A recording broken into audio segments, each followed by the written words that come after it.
Party girl, don't get hurt, can't feel anything. When will I learn? I push it. Salut tout le monde, j'espère que vous allez bien. Alors aujourd'hui on se retrouve pour une nouvelle vidéo bilan lecture. J'ai lu pas mal de livres ce mois-ci. Dites-moi en commentaire si vous trouvez que c'est bien. Donc j'ai encore emprunté des livres à la médiathèque, mais ça non, vous ne le savez pas. Parce que c'est dans le book haul. Et j'ai emprunté vraiment beaucoup de mangas. Alors dites-moi en commentaire si vous voulez savoir quel manga j'ai emprunté, parce que là je peux pas vous le dire parce qu'ils sont pas là, enfin voilà. Et mais comme il y en a beaucoup en plus, ce sera un peu long. Alors ce mois-ci j'ai relu, d'abord je vais vous présenter ça, des tomes 1 à 14, parce que c'est le tome 15 de Mademoiselle se marie aux éditions Kaze Shoujo de Megumi Hazuki. Donc là je vous présente parce que j'ai lu pratiquement que ça. Enfin j'ai lu les 15 mangas et voilà, j'en suis au 15e et il y en a 18. C'est pour ça que ça prend pas mal de mes lectures. Première lecture de l'année, The Mortal Instrument de Cassandra Clare aux éditions Pocket Jeunesse, donc le tome 1, La Cité des Cendres. Alors, quand je vous avais déjà parlé de ce livre et je vous avais dit que je ne comprenais pas trop, et bien c'est toujours le cas. Il y a des termes, je pense qu'elle n'explique pas en fait. Du genre néphilim ou des trucs comme ça. On comprend après un peu ce que c'est au fil des pages, mais pareil, l'enclave, etc. J'ai pas l'impression qu'elle l'ait expliqué avant. Et comme Clary, le personnage, elle s'en fiche de savoir ce que c'est, mais c'est un peu pénible parce que moi j'aime bien savoir ce que c'est. Donc, alors en fait, c'est l'histoire de Clary qui vit une vie normale avec sa mère à New York, oui c'est ça, jusqu'au jour où sa mère l'appelle. Donc elle rencontre déjà dans une boîte de nuit, elle rencontre Jace, pardon. Donc en fait elle voit sous ses yeux, elle voit sous ses yeux. Alors en fait elle voit quelqu'un se faire assassiner. Donc elle est paniquée et tout, enfin voilà quoi, se faire assassiner. Et en fait elle apprendra plus tard que ce sont des chasseurs de démons, chasseurs d'ombre. Elle va aussi apprendre des choses sur sa mère, parce qu'en fait elle lui cache plein de choses, parce qu'elle a appelé au téléphone affolée. Donc elle se précipite vite vers l'appartement et elle découvre une espèce de créature assez horrible qui a saccagé tout l'appartement. Donc déjà elle retrouve sa mère, sa mère a disparu et son appartement est saccagé, et elle rencontre les chasseurs d'ombre, donc un nouvel univers, mais bien sûr les deux sont reliés. Voilà, donc j'ai bien aimé, ça va. Peut-être que comme j'avais déjà vu le film, ça m'a paru un peu pourri, c'est peut-être pour ça.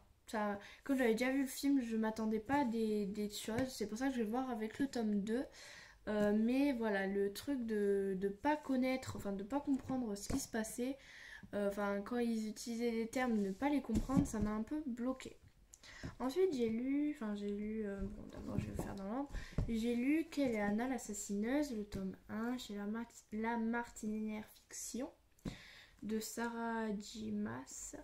Voilà, c'est celui-là que j'ai emprunté à la bibliothèque. Alors ça raconte l'histoire de Kéléana, donc on la retrouve dans une prison. Donc, en fait c'est une assassineuse et elle est elle est jeune déjà, elle a 18 ans je crois, et ou 16 ans. Et elle est très connue dans le royaume d'Adarlan, donc c'est une assassineuse très réputée. Et voilà quoi, et elle s'est fait elle s'est fait enfermer, donc on la retrouve à ce moment-là quand elle est dans cette prison. Et le prince d'Adarlan,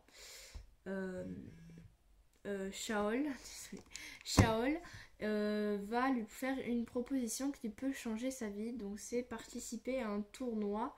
Si elle le gagne, elle va pouvoir s'échapper, elle va pouvoir sortir de cette prison et servir le roi. Mais on découvre que en fait ce royaume est vraiment comment dire, il est vraiment corrompu et voilà quoi, sans pitié. Donc on va suivre l'histoire de Kéléana, l'assassineuse professionnelle. J'ai beaucoup aimé. Bon, moi perso j'ai préféré Dorian, parce que bien sûr il y a Dorian Shaol. Et moi j'ai préféré Dorian. Bon voilà quoi, vous dites-moi en commentaire qui vous avez préféré. Je vous conseille vraiment ce livre, il a été pas mal. Bon, je l'ai lu en 4 jours, à la fin je voulais tellement le terminer que je lisais comme ça quoi. Ensuite j'ai lu Night School de C.G. Dougherty aux éditions Robert Laffont de la collection R. Donc là ça raconte l'histoire de Ali qui fait qui est vraiment une rebelle quoi. Elle écrit sur les murs de son lycée. Elle s'est fait arrêter 3 fois. Donc là, ses parents en ont marre et ils l'envoient dans une école, voilà quoi, un peu dans un pensionnat. Et elle découvre qu'en fait, il y a plein de secrets. Il y a la night school, en fait, c'est une classe de nuit qui se retrouve la nuit. Elle sait pas ce qu'ils font. Pourquoi il y a une night school, pourquoi personne n'en parle, pourquoi c'est secret. Ensuite, ses amis lui cachent des choses, ses professeurs lui cachent des choses, ses parents lui cachent des choses. En plus, son frère a disparu. Voilà. Enfin, c'est tout le livre, on va chercher à savoir ce qui se passe. C'est vraiment du suspense, on va dire. Et voilà quoi, j'ai beaucoup aimé. Et Ali ne sait même elle-même, ne sait pas elle-même qui elle est. Et en fait j'ai pas trop aimé le début parce que j'ai trouvé ça un peu long, mais ça c'est mon avis hein. Je pense que ça a pas fait ça à tout le monde, et la fin j'ai vraiment adoré, j'étais vraiment accrochée dedans, mais le début je sais pas pourquoi j'ai trouvé long, c'est bizarre quand même. Bon, le début pas parce que parce que c'est là où l'histoire se met en place, mais à le milieu on va dire j'ai trouvé ça un peu long. Ensuite, j'ai lu, bon ça j'avais déjà commencé il y a 2-3 mois et je l'ai fini ce mois-ci, sachant qu'il me restait une page, donc voilà. Donc c'est à la cour de Louis XIV, journal d'Angélique de Barjac, 1684-1685, collection Mon Histoire, Gallimard Jeunesse, Dominique Joly. J'ai mis un quart d'heure à vous lire le titre. Je crois que c'était un vrai journal, un vrai témoignage, mais pas du tout. Ça raconte l'histoire d'une fille qui va entrer au service de la belle-sœur du roi de France, et comme servante, et on va suivre sa vie à Versailles. C'est le moment où il y avait les protestants et les protestantes, voilà, donc il va y avoir des complications. Donc c'est un journal intime. Donc j'étais déçue parce qu'en fait je croyais que c'était une vraie histoire, et pas du tout. Bon, ne me jugez pas, j'avais 11-12 ans, donc ne me jugez pas. Voilà. Et bon, c'était sympa, c'était pas voilà quoi, normal. Le livre en objet est vraiment beau par contre. Voilà, rien de plus à dire dessus. Ensuite, j'ai lu My True Love Gave to Me de Stephanie Perkins, édité par Stephanie Perkins. Je sais, je viens de prendre un accent pourri à la seconde. Donc là, j'ai lu cette fois-ci The Lady and the Fox de Kelly Link. Donc voilà. Donc alors cette fois j'ai essayé de lire plus rapidement. Donc j'ai lu en 2-3 jours la truc qui fait à peu près, je vais vous montrer, qui fait ça. J'ai pas tout compris parce que la dernière fois je faisais chaque mot, je cherchais dans le dictionnaire et tout. Et là j'ai pas fait ça et j'ai compris la moitié du livre. Donc c'est vraiment pas ça niveau lecture bilingue. Enfin en anglais quoi. Lecture VO, donc je vais essayer de m'améliorer. Mais j'ai compris à peu près l'histoire. Donc si vous avez un site, ou si vous-même vous avez lu cette histoire, vous pouvez me le dire en commentaire, ou voilà quoi, me dire à peu près de quoi parle l'histoire, parce que voilà. Et je verrai si c'est bien ce que j'ai compris, ou si c'est bien ce que j'ai lu, ou si vous connaissez un site qui raconte l'histoire, mais bon ça m'étonnerait comme c'est différentes petites histoires. Enfin voilà, donc voilà pour My True Love Gave to Me. Là non plus ne me jugez pas, je sais je suis nulle mais c'est pas grave. Maintenant passons à mes lectures en cours. Donc je suis en train de lire les Endgame et l'appel de James Frey et Neil Johnson Shelton aux éditions Gallimard. Donc j'en suis à là. J'aime vraiment beaucoup. J'aime beaucoup Shiyoko, donc c'est la japonaise. Et voilà, je vais pas tout vous dire non plus quel personnage j'aime, mais en tout cas elle j'aime beaucoup. Voilà, j'aime vraiment beaucoup ce livre. J'en suis au 1/5 on va dire. Et en plus vous pouvez gagner 500 000 $ si vous résolvez l'énigme de ce livre. De toute façon je vous le présenterai vraiment dans mon book haul parce que c'est mon cadeau d'anniversaire. Voilà, et il y a des petites énigmes comme ça, enfin je vous redirai. et j'aime vraiment beaucoup, je vous le conseille, voilà. Et ensuite je suis en train de lire Rouge de sang, collection de livres de poche jeunesse de Alice Alena. Bon, j'ai commencé ce matin pour tout vous dire en études, voilà, et j'en suis à là, bon ça se lit rapidement, donc pour l'instant je ne peux pas trop vous dire de quoi ça parle, je vous le dirai dans le bilan lecture du mois prochain, voilà. Bon, pour l'instant c'est sympa et je peux pas vous en dire plus. Alors voilà, c'était tout pour cette vidéo. J'espère qu'elle vous a plu. Donc désolée, j'ai pas pu vous présenter Endgame parce que en fait normalement c'était pour j'étais censée l'avoir fini. Enfin comme je dois rendre mes livres à la bibliothèque, je voulais vous faire cette vidéo maintenant, comme ça c'est fait. Je vous dis à bientôt pour une prochaine vidéo. Salut! Salut à tous, j'espère que vous allez bien. Aujourd'hui je reviens pour une nouvelle vidéo. Pour bilan lecture. Donc c'est la deuxième partie de cette vidéo qui va porter sur le mois de février. Donc je commence tout de suite. Excusez-moi de mon retard, enfin oui retard de un mois parce que j'avais tout simplement trop de devoirs pour les vacances, donc j'ai pas pu vous poster cette vidéo et après j'avais pas le temps. Donc c'est pour ça que j'ai muté les deux mois pour en faire un seul. Donc je vais commencer par vous présenter Endgame, l'appel de James Frey et Niels Johnson Shelton. Maintenant je connais par cœur son nom aux éditions Gallimard. Donc j'ai adoré ce livre, ça a été un gros coup de cœur. Alors qu'est-ce que c'est? C'est vraiment un peu genre Hunger Games. Donc c'est tous les millénaires, tous les siècles, je ne sais plus. Donc là on va suivre 12 joueurs éparpillés qui viennent tous du monde entier et qui vont devoir s'affronter pour résoudre la grande énigme de Endgame. À savoir, il faut chercher les différentes clés qui se trouvent sur Terre. Donc la clé de la Terre, la clé de je sais pas quoi, après il y a 2 autres clés. Et voilà. Donc en fait, il n'y a aucune règle, il faut juste trouver cette clé en résolvant des énigmes qu'ils ont dans leur tête ou alors ils ont résolu voilà, les énigmes qu'ils avaient dans leur tête et sont allés à d'autres endroits où il y avait encore d'autres énigmes. Enfin c'est très très complexe, hein, voilà. Et donc voilà, donc il n'y a aucune règle et ils peuvent s'entretuer, ils peuvent faire tout ce qu'ils veulent. On va dire ça comme ça. Et il y a bien sûr des alliances, des histoires d'amour, pseudo-histoires d'amour, c'est bizarre quand même. Voilà. Donc très joli, j'allais dire très joli objet de livre avec à chaque chapitre les noms des joueurs qui se trouvent dans ce chapitre et leurs signes. Donc moi j'ai adoré Shioko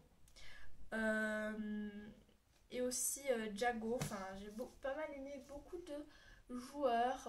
Je trouve que c'est des personnages attachants personnellement parce qu'en fait ils sont pas du tout attachants, hein, puisque c'est des tueurs, ils sont entraînés à ça depuis leur naissance. Donc voilà, désolée c'était mon petit frère. Donc j'ai vraiment adoré ce livre, je vous le conseille à 100%. Ensuite j'ai lu Rouge de sang de Alice Alena aux éditions Le Livre de Poche. Donc là ça parle de quoi? Ça parle de Aurore qui vit chez sa tante et son oncle parce que ses parents sont morts avant sa naissance. Et un jour, elle découvre une mystérieuse lettre qui lui est adressée. Voilà. Voilà, je crois que c'est ça. Et elle veut savoir ses origines. Ouh là là. Voilà. Et... je sais, c'est un peu difficile de me remémorer l'histoire. Et elle découvre l'existence d'un ancien révolutionnaire qui porte son nom. Donc elle se dit, c'est sûr, c'est mon père et tout ça. Donc elle part à sa recherche. Et on est plongé au conflit qui oppose la bourgeoisie au peuple. Donc c'est en 1888. Donc c'est à cette période de l'histoire. Oui. Donc voilà, j'ai bien aimé, c'était sympa. Bon, c'est un petit livre, hein, franchement ça prend vraiment pas beaucoup de temps à lire, donc je vous le conseille. Ça n'a pas été une mauvaise lecture. J'espère que ça a été un bon résumé parce que j'ai pas réussi à vous résumer comme l'histoire n'était pas extraordinaire et que ça fait longtemps que j'ai lu. Là c'est la 5e vague de Rick Yancey aux éditions Robert Laffont dans la collection R. Donc ça c'est adoré aussi, ça a été un gros coup de cœur. Donc là on suit plusieurs personnages en fait. Cassie, on va dire, parce que c'est un peu l'héroïne, qui, en fait, la Terre a été envahie par des extraterrestres ou des... Je sais plus comment ils appellent ça. Eux. Voilà. Des silencieux, voilà, je m'en souviens. Des silencieux, et il y a plusieurs vagues. Donc première vague, extinction des feux, donc plus d'électricité, plus rien. Deuxième vague, déferlante. La deuxième vague, je ne sais plus ce que c'est. La troisième vague, enfin voilà, il y a des maladies. Enfin, ils veulent extraire, en tout cas, ils veulent détruire l'humanité. Et on veut savoir pourquoi. Et on le découvre, je crois. En tout cas, qu'est-ce qu'ils veulent en faire? Et c'est vraiment un très bon livre. Il y a des choses auxquelles on s'y attend pas du tout. Du genre ce qu'ils veulent faire de l'humanité. Et il y a des choses où je m'y attendais un peu. Voilà.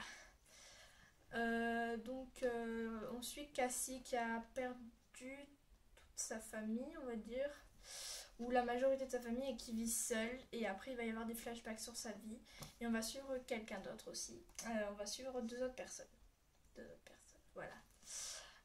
Donc voici pour la 5e vague qui a été un gros coup de cœur. Là aussi j'espère que vous avez compris mon résumé. Ensuite j'ai lu La Terre brûlée de James Dashner aux éditions Pocket Jeunesse. Donc là c'est un deuxième tome, donc je vais pas trop vous en parler parce que ce serait très spoilant je pense pour le tome 1. Bon voilà, je vais juste vous dire que j'ai beaucoup aimé, pas préféré au tome 1, parce que dans le tome 1 il se passait beaucoup plus de trucs je trouve.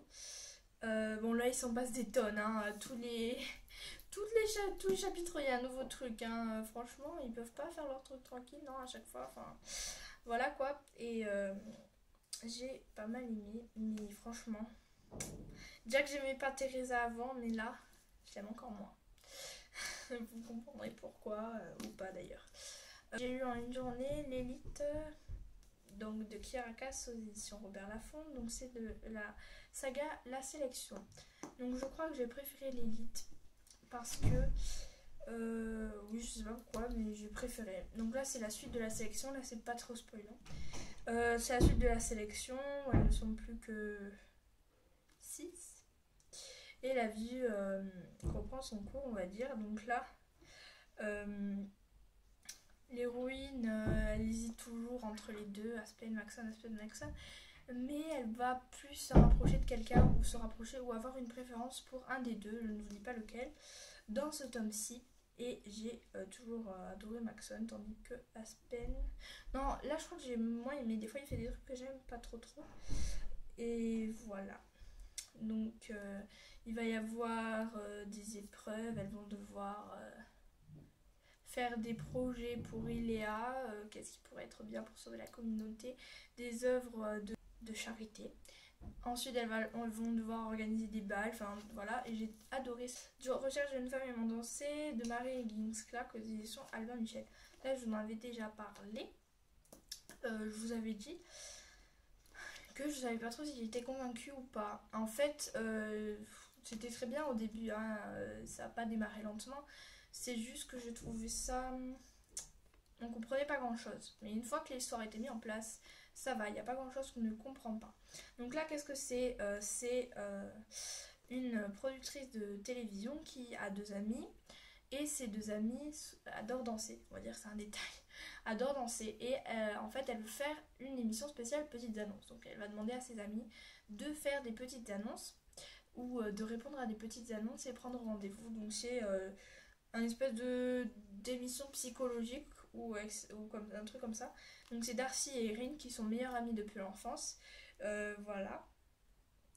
Et après il y a Charlie qui lui aussi a une passion pour les petites annonces et qui enterre en fait les jeunes filles qui répondent à ces petites annonces. Et vous en doutez bien que une des deux va répondre à cette petite annonce. Une des 2 amies va tout faire pour retrouver cet assassin. Il va y avoir une enquête. J'ai adoré. En fait, Charlie, parmi tous les gens qui ont passé un entretien, on va dire, enfin qui ont fait une soirée avec celle qui est morte, ce sont des suspects et c'est sûrement eux, Charlie. Voilà. Donc j'ai adoré, c'était vraiment super. Alors, c'est vrai, on ne s'y attend pas du tout à qui est l'assassin. Mais moi, je vais vous dire, j'ai su qui était l'assassin. Alors d'abord on porte tous ses soupçons sur celui qui est le plus soupçonnable, on va dire, hein, qui a le plus de raisons d'être soupçonné. Mais moi, mon ami m'avait dit, attends, on ne sait pas du tout qui est l'assassin. Je n'ai jamais soupçonné celui qui était assassin. Donc bien sûr, j'ai soupçonné, moi, celui qui n'était pas du tout soupçonnable, qui avait rien à se reprocher. Et il s'avérait que c'était lui. Donc voilà, j'étais contente, je savais qui était l'assassin.